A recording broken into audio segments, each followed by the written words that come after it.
I'm Ashton Addison from the Crypto Coin Show, and today on Blockchain Interviews, we have Mo Shaikh, co-founder and CEO of Aptos Labs.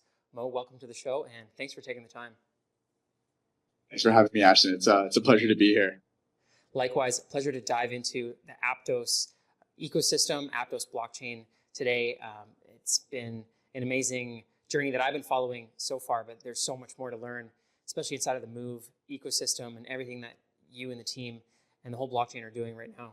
I would love to start with a high level for those who have heard of Aptos, but maybe they're not exactly familiar with the intricacies of it, on sort of what is an overview and the mission of Aptos, and then we can dive into all the details. Sure. Happy to give a quick one. So Aptos is a layer one blockchain that was built from the ground up. It was designed in a way where, going all the way back to our Facebook days, we were thinking about how DM and Libra, a project that was being built inside of Facebook, could potentially impact the lives of billions of people. Assets can move freely across the world, whether that be a digital asset like an NFT to future forms of money. And where Aptos is today is we are still on that mission here. We ended up spinning out and leaving Facebook. We are an independent entity. We've raised funds from folks like Chris Dixon and A16Z to investors like Apollo, among other tier one folks. But the mission that we're all aligned on is that same one that we've been following for quite some time. How do you make Ashton's assets or Mo's assets available in a decentralized way with a lot of efficiency, with safety and security? Mm-hmm. Today, we've been live for almost a year and a half now. We have 99.99% uptime. We think about cloud standards as the standards that should be the standards for blockchains. We think about the complexity around bringing safety and security. We have inventors of the Move Prover and our own Move virtual machine and our smart contract language, also called Move, that we is a novel innovation that's in market today. And this kind of gives you performance of thousands of transactions per second with sub-second finality. If you think about the internet's 5 billion users today, they need to be able to send assets, in a way that throughput is not encumbered, and to be able to do it with finality. And so we're very excited to be on that journey and happy to share more as we go into the conversation. Yeah, it's a great, interesting backstory, Mo, and I think that's the vision of all blockchain, is to be able to move assets freely and for almost nothing. And there's still a lot of issues with the EVM ecosystems in costs, which hopefully are also going to get fixed. But I know that the Move ecosystem and the language is a lot newer. Is that one of the major selling points or unique propositions of the Aptos blockchain? Is that this Move new programming language and the virtual machine makes it that much better? It's certainly a game changer. Move allows for developers to write smart contracts in a much more efficient way. It was built and inspired by Rust, so it'll feel very familiar to any Rust developer. And for someone like myself, where I come from the EVM world, from the early days of Consensus in 2017, where you had things like Truffle and Fura and MetaMask and other products helping the Ethereum ecosystem grow. Move has become the cornerstone for Aptos. Move on Aptos is quite special and unique in that we also have things like the Move Prover, a formal verification engine that makes it much more more comfortable for a smart contract developer that their smart contracts have gone through the Move Prover before they've entered mainnet environment. And so these types of safety and security precautions that we've built with this novel technology makes Aptos sort of stand out head and shoulders above everyone else. And it's been just amazing to see the reception. I was in ETH Denver a couple of weeks ago. The first ETH Denver I went to was in 2018. I guess technically the first ETH Denver, and we were hosting events with Move Labs around the future of smart contract development and the Move ecosystem. And I mean, it was just amazing to see the Ethereum community really dig in and get excited, because this now allows them to take their, ideas and concepts that, we might have and bring them to market and get product market fit faster than anyone else. And so Move has definitely been a game changer, and Aptos Move has been quite special to see that attention from the market. Mm-hmm. That's great to hear. And with a new programming language like Move, or something that's different from traditional EVM ecosystems that you grew up with in blockchain, how does the compatibility work?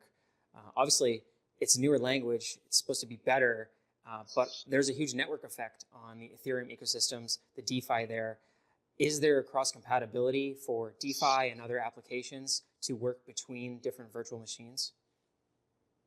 It's an excellent point. Web3 should be collaborative and working together. And I think, with something like Aptos, a lot of the inspirations that folks may have had in the EVM world or other ecosystems can now see that vision come to life. And when we think about compatibility, there's sort of two forms.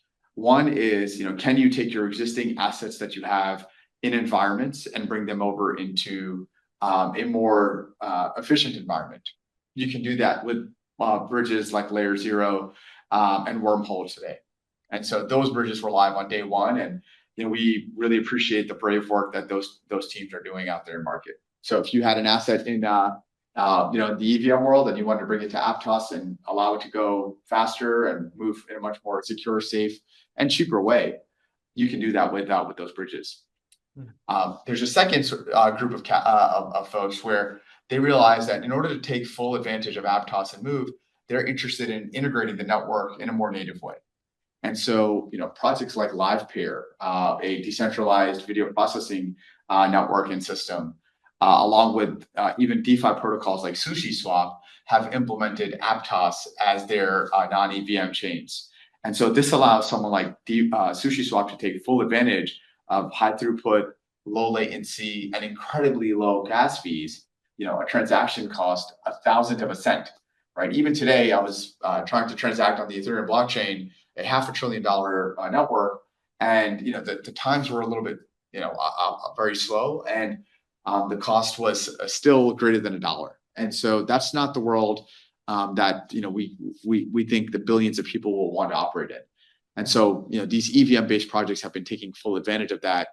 And we already have many more projects, both in kind of the EVM world and the Solana VM world, that are excited about implementing Aptos. And we're happy to be as collaborative as possible with our fellow peers in the ecosystems. Mm-hmm. That's great to hear that the DEXs are also introducing Aptos into the list, because it's an extra step, from what I understand, of just adding in another EVM chain, which can easily be done with probably a few words of code, versus something that's a lot better, and I'm sure it's worth it for them to integrate. And I'm curious on how what importance you put on the cross-chain compatibility to the other ecosystems versus there's so many factors of creating a great blockchain. Obviously, security, speed, cost, but the cross-chain compatibility is something that I feel like should be in that same category. How much importance do you put on that? A lot. The answer is that's a very important part today, because that's the world we live in, right? If you have, again, I have a bunch of assets that exist within other protocols, and I want them to be able to do, I want to be able to leverage those assets in new environments, faster, cheaper, more efficient environments like Aptos. And so in order for me to be able to do that, you need that level of interoperability, and you need cross-chain compatibility. And again, bridges offer that today. The second is, how do we think about the future world? If you look at blockchains today, in terms of not necessarily just unique daily active wallets, but unique actual number of users, we're barely in the millions, right? And so if we want to create a world where even 1 billion people can use a blockchain, then we need to make sure that blockchain is really well designed to be able to handle not only asset creation, but transactions. And so we haven't really seen the majority of the world really enter entered the Web3 world yet, Mm-hmm. but we're preparing ourselves for that. And if you look at everything that's happening in the market, whether it's like you're seeing the momentum in Bitcoin at reaching all-time highs with things like ETFs really coming to market. There's a lot more activity with builders out there, and so we want to prepare for that generation of assets. So, just to kind of recap, interoperability and compatibility definitely is very important today, but in the future, we believe new asset issuers, new applications and products will likely launch on the most efficient blockchain, and we're seeing that take place today. Yeah, and with the launch of the Bitcoin ETF, it seems like we're getting closer to that eventually billion people getting involved in crypto. I think it's a major catalyst, and I'm always looking at the DeFi value locked, and it's growing a lot, getting back to where it was in 2021. What do you think are some of the growth factors and deciding factors that will make DeFi actually grow bigger than it was exponentially than before? Is it the Ethereum ETF sort of trickling down from Bitcoin ETF to Ethereum ETF to then, hey, what's the next best thing is DeFi? Or will it be a combination of other things and institutions finally realizing that this is the future of finance? Yeah, man, I think there's a lot to really dissect here, but I would say you're seeing all the right signs in the market today for institutional and mainstream adoption. With someone like BlackRock, Grayscale, and others having ETFs out there for Bitcoin, that's a very strong signal that there's a lot of market demand.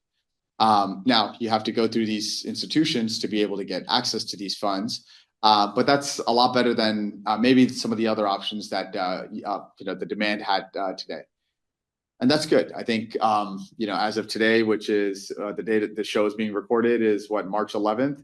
And you're seeing, I think there's a report issued where BlackRock owns or has custody of approximately 200,000 Bitcoin. $14 billion of flow of funds and assets under management for them. $72,000 for Bitcoin is all-time highs, and that's amazing. We don't know where things are going to go from here, but certainly positive signal. Similarly, on the other side, we're seeing things like DeFi, to your point, really take off. On Aptos, we're designed, from earliest days to be able to move money globally for billions of people. And if you take a look at what we've done over the last 2 years, 2.5 years, you see that same infrastructure now supercharged. And so, can you take your DeFi project and the aspirations that you have and bring them to market and have a competitive advantage on Aptos? The answer is yes. And we have many projects that are taking advantage of that. But Aptos TVL today is nearing or maybe over $300 million. That's a very strong signal. It's one of the fastest growing TVLs that we've seen in market. But the reason we're seeing that fast growth that outpaces the market is because of these projects that are launching and showcasing what's possible. Take someone like Iconia, a order book designed to take full advantage of parallel processing of transactions and build an order book that's similar to the way finance works today. In fact, it can be better than the way the traditional finance world works. And I know that because I used to work at places like BlackRock and RBC, where I understand the mechanics of these financial systems. You also have someone like Thala Labs, who is building very interesting DeFi primitives, everything from AMMs to DEXs that take full advantage of not only the full Aptos stack, but innovating for where DeFi could potentially go.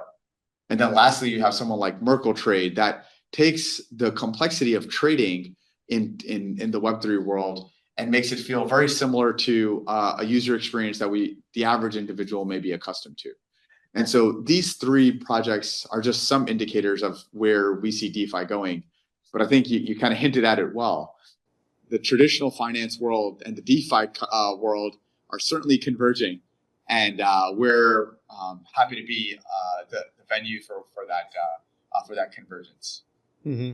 Well, congrats on 300 million value locked. I have a feeling like it's going to be jumping to exponential highs very soon as the floodgates open. After it's only been 2 months or less since the ETF. and it's been crazy so far, and I feel like it's only going to continue. And it's great examples of projects that are already built on Aptos. Can you talk a little bit about how do these great projects come to be? I know there's so many other ones. From what I understand, Aptos Labs also helps projects make sure that they have all the things they need to build on Aptos. Yeah, this is a great point to bring up. There's so many builders out there in the world that are trying to bring their ideas and inspirational or aspirational projects and bring them to life and turn them into real businesses. And when we discover those founders and those ideas, we want to make sure we cultivate them so they can get to market as fast as possible, and then scale from there in a way that it makes them a sustainable business, ideally. And it's not easy work to find these developers, these builders.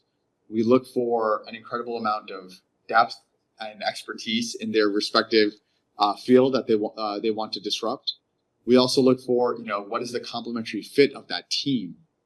We look to find individuals that we feel comfortable putting our energy and resources. If this person was in a conversation with Ashton and Mo, and how excited would we be to help take this person forward? Mm-hmm. Can we take this person forward? Can we take this team forward? In order to identify these people, there's a lot of work. We're on the ground. We spend a lot of time in traveling, connecting with these with our builders, with our essentially the customers of our blockchain. But at the same time, then once we identify those people, working closely with them so that they can build in the most efficient way and take full advantage. Actually in January, we hosted our ecosystem summit, where we invited over 32 different teams from all over the world. Over 100 people came. Those projects got to coordinate and spend full days with us. We had everything from office hours to teach-ins of where our technical roadmap is going, so they can integrate these new innovations and have a competitive advantage. We host investor days where some of the world's best investors came down and spent time with these projects to connect with them, so they can also help them grow as well. And so creating that sort of ecosystem is, as you alluded to, is not easy work, but it's the most important work that helps us get to the future and the vision of bringing Web3 to life. It's not easy, but it's definitely worth it. And it's great to hear about the behind the scenes of Aptos Labs and bringing all those teams together. If we're going to reach 1 billion people to start, we're going to need to get all over the world, as you mentioned. And obviously, the Bitcoin ETF in the States is a great first step, but the States doesn't have 1 billion people in it. We're also going to need to go to other markets. Totally. Can you talk a little bit about the emerging markets or other parts of the world and what you've seen? Are there a lot of attractive projects that are being incubated on Aptos in emerging markets as well? Absolutely. I think it's an excellent point you bring up. There's 330 million people here in the United States, and so we're based in the Bay Area, and so I'm excited to obviously continue our work and our efforts here. But at the same time, we also notice there's a lot of appetite for Aptos globally, and so I think I was in Korea probably 6 times last year. We have 4 amazing investors in Korea, from partners like Hashed and Iron Gray to folks like Hybe and YG, the managers of Blackpink and BTS. And so, we have a pretty good sense of what's going on in Asian markets. Even folks like Temasek is an investor in us too. And so, not only are we traveling there, but we're working with the builders in these different regions. In Korea, for example, we partnered with South Korea Telco, a telco that has 30 million subscribers. They're like the AT&T or Verizon equivalent. Actually, they're like the provider in Korea. And so it's amazing for us to be a protocol that's deeply integrated into their wallet. Distribution in the hands of millions of Koreans could be quite empowering for that group of people. Similarly, we're spending a lot of time in other markets like Japan and now starting to explore parts of the world like Latin America and Africa. We just launched a phone partnering with someone like Jumbo, where our wallet Petra comes pre-installed in the Jumbo phone.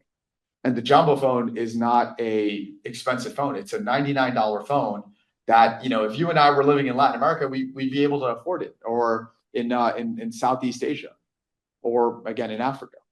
And these are the people that actually need Web3 the most. How can we get Web3 in the hands of these folks is a question that we've been asking for a long time. And so having partners like South Korea Telco and obviously Korea, to partners like Jumbo in African and Latin American markets really allows Aptos to be in the hands of the people that need it the most. Mm-hmm. Wow, that's very cool. And South Korea 6 times in a year. That's I think people that are really looking for the next big thing should be paying more attention to the Asian markets, the emerging markets, because there's so much going on outside of the U.S. as well. If you blink, you're going to miss it. Yep. I couldn't agree more. Ashton, it sounds like we got to get you out to Asia with us. In fact, we have our Hong Kong DeFi Summit and Open Finance event taking place the first week of April, where we'll be sharing some really cool things. And so I'll definitely have to send an invite to you for that. And then in Korea later this year with Korea Blockchain Week and Freeze, the art festival that is taking place, Aptos is going to be launching our first major conference called the Aptos Experience. And so this is where you can actually feel, use, and touch the blockchain versus different scenarios. So we're very excited to be in Korea for our first annual developer conference called Aptos Experience later this year. Very cool. Excited to check that out, and I can put the links for the viewers as well to check that out in the show notes. In terms of telecom companies, I feel like the biggest companies in the world, now that everybody has a phone, needs a phone, it's one of the best kinds of companies to be partnering with on the blockchain side, and also making that physical phone, the Jumbo that you mentioned. Looking at the different industries inside of blockchain, which are really in high growth mode, I feel like DePIN, decentralized physical infrastructure networks, and real world assets is something that it's not as, I don't think it's as far along as DeFi, but it will probably be even bigger as everybody in the whole world is going to have a physical device that's going to be connected to the blockchain. What's your take on Aptos connecting in with real world assets in the DePIN industry and the potential for those to go very well together? Man, it's a point that I think we talk about almost every day with either our team or our partners. I think DePIN has incredible amount of potential to benefit from a blockchain like Aptos. Imagine having a new form of a telco network similar to something like Helium on the Aptos network. Highly reliable, incredibly fast, and very low gas fees. A transaction on our blockchain costs 1,000th of a cent. I mean, micro cents. And so this is where DePIN really would benefit from being able to leverage the Aptos network. And I think you said it really well, where not only things like DePIN, but real world assets and asset tokenization benefits from that as well. Imagine the future form of a money market fund, where if you wanted interest bearing or if you wanted yield bearing products in compliance with the rules and regulations that exist today in respective jurisdictions, you can have that distributed in a much cheaper, more efficient way to, again, billions of people. And this is, I think, a vision that we share with someone like Ondo. Ondo has their yield-bearing stablecoin live on Aptos, and so we're incredibly excited to share that mutual vision together with someone like Ondo. But there's also many more different forms of real-world assets coming soon on Aptos, and I'm excited to dust off my old finance experience to help bring that to life. Love it, Mo. And I've been asking you about sort of each of the subsections of blockchain. I'm sure that they all work well with Aptos, but I'm just looking for tidbits of, like, I know that there's great companies that are building the newest innovations in the world in each of these industries. And I think one that I didn't mention yet, but I feel like it's the hottest one right now, at least in theory, is AI and blockchain, and pairing that together. I've seen huge rises in AI companies. Obviously, 2023 was a significant year for OpenAI, but now 2024 even more, further integrating AI deeper into blockchain. Is there an AI blockchain play on Aptos, or where do you sort of see value being created of those two sectors combined? Yeah, that's an interesting one where AI and Web3 both benefit from each other. And where we partnered with someone like Microsoft as our, we're the only blockchain working with them at the intersection of AI and Web3. We spent a lot of time with their OpenAI team in Seattle and have been able to think through how these two categories really benefit from each other. And we landed on a few things. Actually, we landed on two products that are actually live today. One is the Aptos Assistant, and so it's a natural language query of what is happening in the Aptos blockchain and being able to take that information and make sense of it. The second is GitHub something called Find Out, where you can come and ask questions. You can share those questions can be answered by either OpenAI, or you can share those questions with the crowd. And the crowd can anonymously, with some privacy preservation, answer those questions and earn points on chain as well. And so this is kind of a nice place to start with someone like Microsoft, who is leading the way we think about AI. Now, in the future, imagine being able to write a Move smart contract using Move code without even knowing the language. You can potentially one day be able to do that with the co-pilots out there today. The second thing that we also think about is how do you train various models? We have someone on our team that I was speaking with today, a man named Wolfgang, and he used to work at Google on AI initiatives. Avery, my co-founder, also used to work on a lot of AI initiatives at Facebook. And so whether we look at the work that Wolfgang was doing at Google to some of the work that Avery and our peers are doing here at Facebook, here at Meta, we think about the future of training these models in a way that is more efficient potentially. And so there's some interesting work that we're going through right now, and we'd love to share more about that in kind of a follow-up. But we think there's a lot of benefit between both of these two industries being able to help each other grow. Wow, that's very exciting, and I would love to follow up with you on that. And AI is growing so quickly that it's very exciting, and it's hard to keep up. They say if you're not struggling to keep up in blockchain alone, you're not looking hard enough, because there's just so much going on. We don't have a lot of time left, Mo, but we've really covered a lot of the pillars of blockchain, and I think anybody who didn't know about Aptos at the beginning now has a pretty thorough understanding, at least surface level. I'm curious, moving forward in 2024, I have a feeling it's going to be a very good year continuing for crypto and blockchain. Where are some of the milestones that Aptos is looking to hit, or what's part of the roadmap for the rest of this year? The roadmap is something that we take incredibly seriously, making sure we have innovation that pushes the boundaries of what is possible and what developers really want to build. Today we use something. We have a bunch of different initiatives kicked off on whether we're looking at new forms of consensus with things like Shoal.